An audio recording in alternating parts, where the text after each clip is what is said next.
Madam చెప్పండి, ఇప్పుడు మరి ఏ క్షణమైనా కేటీఆర్ గారు అరెస్ట్ కావచ్చు అని చెప్పేసి కూడా వార్తలు వస్తున్నాయి. మరి ఒకవేళ కేటీఆర్ గారిని అరెస్ట్ చేస్తే బీఆర్ఎస్ కార్యకర్తలు ఎలాంటి చర్యలు చేపడతారు?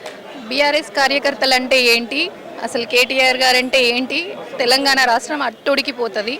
ఎందుకంటే అన్యాయంగా రామన్నని కనుక అరెస్ట్ చేస్తే ఇప్పుడు అది మనీ లాండరింగ్ కేసు కాదు.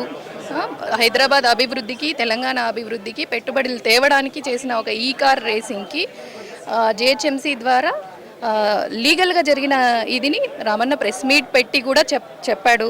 సో అదేం మనీ లాండరింగ్ కాదు. అది దొంగ లెక్కలని వాళ్ళు చెప్తే కాదు, ఏ తెలంగాణ బిడ్డ కూడా ఇది దొంగ లెక్కలని, ఇది దొంగ అని. దొంగ అతను, పెట్టెలు మోసింది అతను, మనీ లాండరింగ్స్ చేసింది అతను. కాబట్టి అన్ని అలాంటి ఆలోచనలే ఉంటాయి. సో అలాంటి వాళ్ళకి అలాంటి ఆలోచనలు వస్తాయి, కానీ మంచి ఆలోచనలు వస్తాయని ఎట్లా ఎక్స్పెక్ట్ చేస్తాం?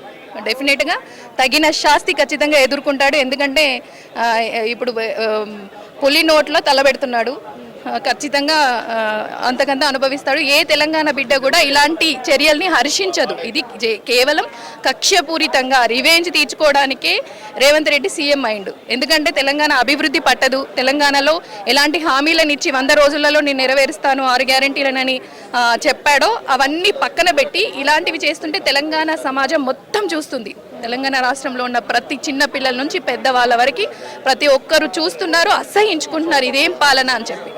ఇంకా ఎన్నో రోజులు అతని ఆటలు సాగవు, అతని తలకొరు అతనే పెట్టుకుంటున్నాడు. అంటే ఇప్పుడు సీతక్క కూడా మనం మాట్లాడడం జరిగింది. ఏమని అంటే ఇప్పుడు పథకాల కోసం బీఆర్ఎస్ ప్రభుత్వం ఇంతగా పోరాడుతుంది కదా, ఇళ్ళలకు కానీ పండగ కాదు, విత్తనం నాటగానే ఎప్పుడు కూడా ఫలాలు రావు, మేము ఇప్పటికీ 4 గ్యారెంటీలు నెరవేర్చాము, ఇంకా 2 కదా నెరవేర్చాలి. అలాంటప్పుడు ఈ సంవత్సర కాలంలోనే 10 సంవత్సరాలలో మరి బీఆర్ఎస్ ప్రభుత్వం చేసింది ఏముంది? ఏమీ చేయలేదు, అప్పులు తప్ప. అందుకనే మేము ఇప్పుడు ఆల్రెడీ 4 గ్యారెంటీలు కూడా మేము నెరవేర్చాము, ఇప్పుడు సంవత్సర కాలంలోనే ఎందుకు ఇంత హంగామా చేస్తున్నారు అనుకో. 4 గ్యారెంటీలు ఎక్కడ నెరవేర్చిండ్రు? అసలు 4 గ్యారెంటీలు ఎక్కడ నెరవేర్చిండ్రు? ఒక ఫ్రీ బస్ అని ఇచ్చిండ్రు, బస్సులు మొత్తం లెక్క తగ్గించేసేసారు, కొట్టుకునే పరిస్థితి వచ్చింది.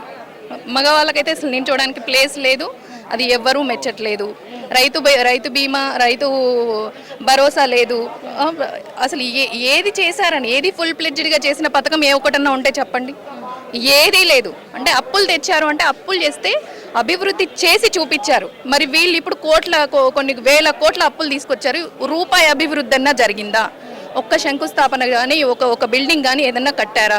ఏదన్నా ఓపెనింగ్స్ చేస్తున్నారంటే కేసీఆర్ కట్టిన బిల్డింగ్లను ఓపెనింగ్ చేస్తున్నారు, కేసీఆర్ కట్టిన ప్రాజెక్టులను ఓపెనింగ్ చేస్తున్నారు. ఆయన పేరు చెప్పుకొని ఇప్పుడు వీళ్ళు నేను చేసిన అని చెప్పుకొని ఒక రిబ్బన్ కత్తిరియంగానే పనిచేసినట్టు కాదు, వేల కోట్ల అప్పులు తీసుకొచ్చి అవి ఏం చేశారో అనేది లేదు, వాళ్ళ జేబులు నింపుకున్నారు తప్ప ఎలాంటి ఒక్క అభివృద్ధి పని జరగలేదు తెలంగాణలో. ఆమె 4 పథకాలు మేము 4 గ్యారెంటీలు నెరవేర్చినామంటే సమాజం చూస్తుంది కదా, తెలంగాణ ప్రజలు చూస్తున్నారు కదా, క్వశ్చన్ చేయడానికి సిద్ధంగా ఉన్నారు. చేతగాని మాటలు అంతే, ఇక చేతగాని మాటలే. నెరవేర్చలేక ఏదో ఒకటి డైవర్ట్ చేస్తే, ప్రతిసారి ఏదో ఒకటి డైవర్ట్ చేస్తే, మేము ఇచ్చిన ఈసారి బీఆర్ఎస్ పార్టీ ఈ పాయింట్ లేవనెత్తింది కదా, దీన్ని డైవర్షన్ చేయాలంటే ఏదో ఒకటి చేయాలి. మొన్న ఒక సినీ నటుని అల్లు అర్జున్ అరెస్ట్ చేశారు, అంతకుముందు ఇంకొకరిని అరెస్ట్ చేశారు. ఇవన్నీ ఏంటంటే జస్ట్ డైవర్షన్ చేయడానికే, క్వశ్చన్ చేస్తున్నారని డైవర్షన్ చేయడానికి మాత్రమే చేసే నాటకాలంతే. అంటే ఇప్పుడు బీఆర్ఎస్ ప్రభుత్వము అధికారాన్ని కోల్పోయింది కదా, అందుకు ఇవన్నీ చేస్తున్నారు. ఇదంతా కూడా తతంగం మరి బీఆర్ఎస్ఏ చేస్తుంది, అది ప్రభుత్వం మీద నెట్టుతున్నారు. కావాల్సిన ఏం చేస్తుంది బీఆర్ఎస్? ఇప్పుడు లగచర్ల రైతుల్ని ఇబ్బంది పెట్టింది బీఆర్ఎస్ఆ కాంగ్రెస్ ప్రభుత్వమా? హైడ్రాని బీఆర్ఎస్ ప్రభుత్వం పెట్టిందా కాంగ్రెస్ ప్రభుత్వం పెట్టిందా? ఎవరు ప్రజల్ని ఇబ్బంది పెడుతున్నారు, ఎవరు ప్రజలకు అండగా ఉన్నారు? తెలంగాణ భవన్ అనేది జనతా గ్యారేజ్ అయింది. ప్రతి ఒక్కరికి ఈరోజు తెలంగాణ భవన్, తెలంగాణ నాయకులందరూ కూడా అండగా ఉంటున్నారు.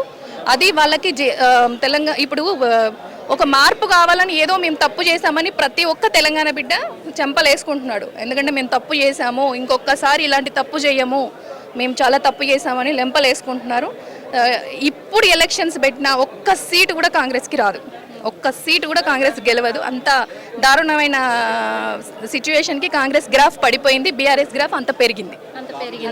Okay, thank you. Hit TV app ని డౌన్లోడ్ చేసుకోండి. ఇందులో short news, live news, entertainment movies అన్ని అవైలబుల్ గా ఉన్నాయి. Please download hit TV app. Hit TV app hit TV app ని ఫ్రీగా డౌన్లోడ్ చేసుకోండి.